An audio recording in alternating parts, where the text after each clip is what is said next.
si cette science, qui occupe la place du désir, ne peut guère être une science du désir que sous la forme d'un formidable point d'interrogation, c'est pas sans doute sans un motif structural.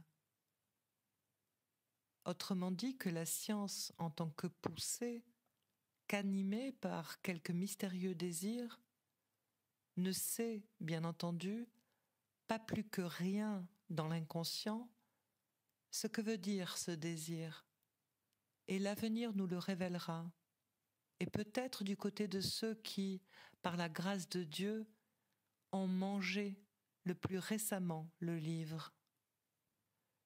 Je veux dire ceux qui n'ont pas hésité, ce livre de la science occidentale, de l'écrire avec leur effort, voire avec leur sang.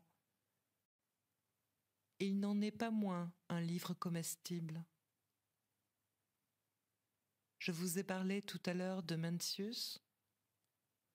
Mencius explique très bien, après avoir tenu ces propos que vous auriez tort de croire optimistes sur la bonté de l'homme, comment il se fait que ce sur quoi on est le plus ignorant, c'est sur les lois en tant qu'elles viennent du ciel, les mêmes lois qu'Antigone. Il en donne une démonstration absolument rigoureuse.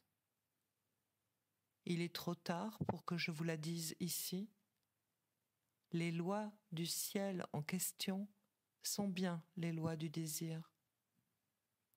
Celui qui a mangé le livre et ce qu'il soutient de mystère, on peut en effet se poser la question, est-il bon?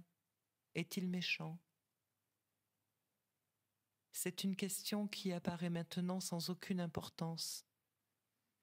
L'important, ce n'est pas de savoir si l'homme est bon ou mauvais d'une façon originelle.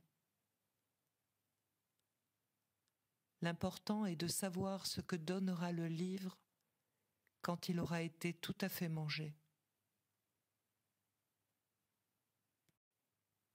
Fin du séminaire L'éthique.